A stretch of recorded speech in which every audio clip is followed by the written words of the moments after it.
Sin physically defiles our bodies the same way sin physically defiles the land. Kal halal Yahawah, Bahashem, Yahawashi. All praises to the Most High Yahawah, in the name of His only begotten Son, Yahawashi. Here's an article to lead into the topic at hand. STD rates in US reached all-time high in 2018, CDC says.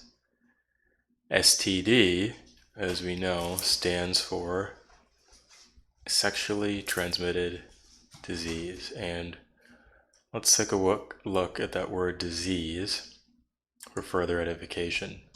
This is from Etim Online. Disease. Early 14th century.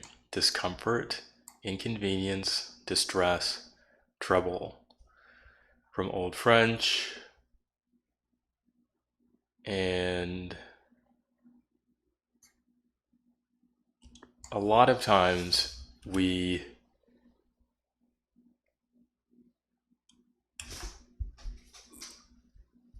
start thinking of disease in terms of the symptoms that are caused: a runny nose, a sore throat,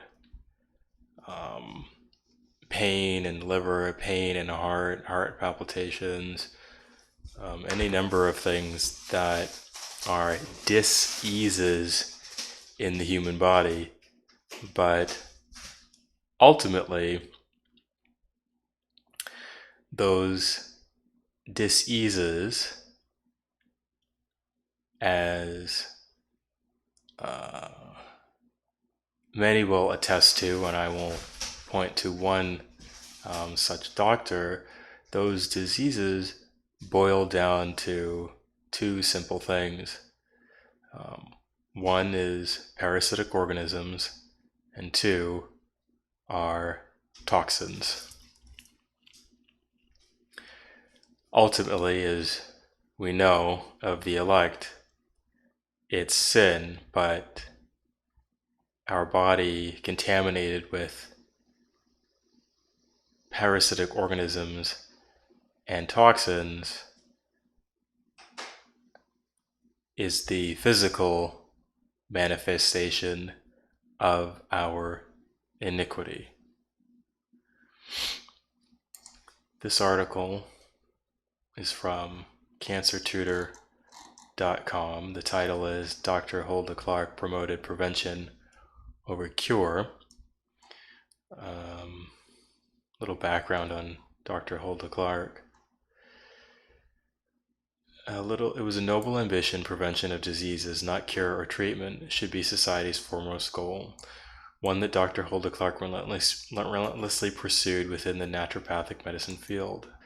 Hulda Clark earned her Bachelor of Arts and Master of Arts degrees in biology at the University of Saskatchewan. Clark continued her studies at McGill before she attended the University of Minnesota, studying biophysics and cell physiology. Okay, interesting. She's probably Canadian. She received her doctorate degree in 1958 from Minnesota, a PhD in zoology, according to school records. Dr. Clark said her degree was in physiology. She also had a naturopathy degree from the Clayton College of Natural Health.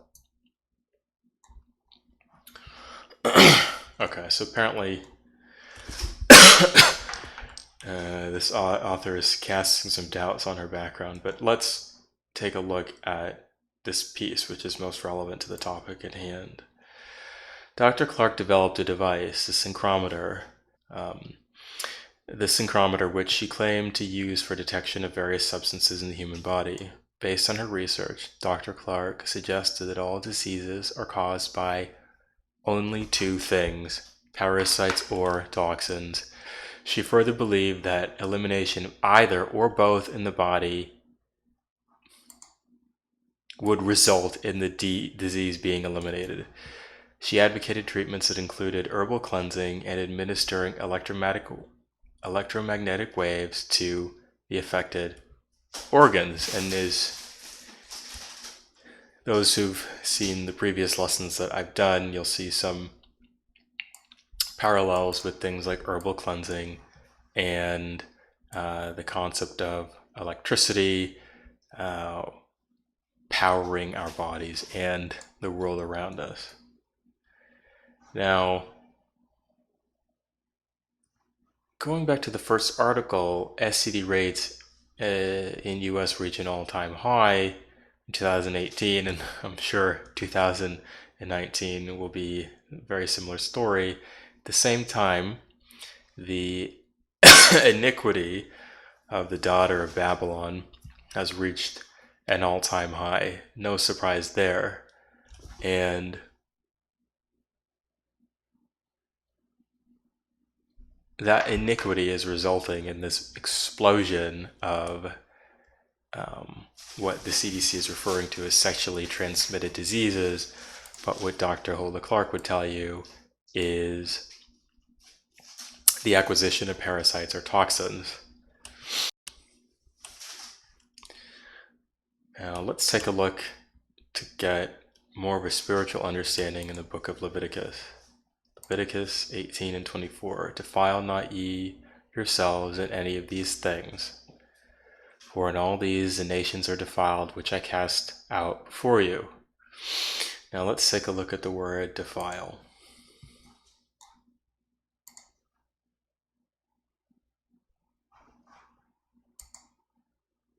Strong's H2930. Tameh. Okay. Tameh. Tama. And the definition here, it says to be unclean, become unclean, become impure. To be or become unclean sexually, religiously, ceremonially, and at the time, all of the heathens that were in, I believe this was the land of Canaan, Canaanites were polluting both themselves and the land through these wicked and perverse acts. So, and this is very fitting, of course, we see again sexually, at the top of the list, which relates to the article we're looking at. So that gives us a sense for how these people were defiling themselves. Leviticus 18 and 25. And the land is defiled, so as a result of their acts, the land was defiled in addition to their bodies. Therefore, I do visit the iniquity thereof. Iniquity is sin upon sins. Therefore, upon it, and the land itself vomiteth out her inhabitants. Ye shall therefore keep my statutes and my judgments, and shall not commit any of these abominations, neither any of your own nation, nor any stranger that sojourneth among you. For all these abominations have the men of the land done, which were before you, and the land is defiled. So there's this pollution that is left on the land as a result of the wicked acts that had taken place. And what is also implied here is that pollution isn't just limited to the land, but also the bodies. Now, I'm not going to get too much into the concept of defiled land, other than to briefly touch on the idea in pop culture. You can go into a place and you're watching some type of horror movie, and the main character goes into some sort of place where a lot of evil has been done, although they may not know it, and there's just these bad vibes that they get, or they may meet someone and they get bad vibes from that person, which, by the way, happens in real life. I'll have to take a look at some articles. But those bad vibes or vibrations, as we mentioned in the previous lesson, is one such phenomenon that we can feel in defiled places or on defiled people. So you just get a bad feeling about someone without even having spoken to them. Now, as far as our physical bodies, that physical manifestation, of course, in addition to a spiritual pollution, the physical manifestation is parasites, which parasites produce toxins in the human body, and the combination of those two, once they reach a critical mass, result in dis-ease. Okay.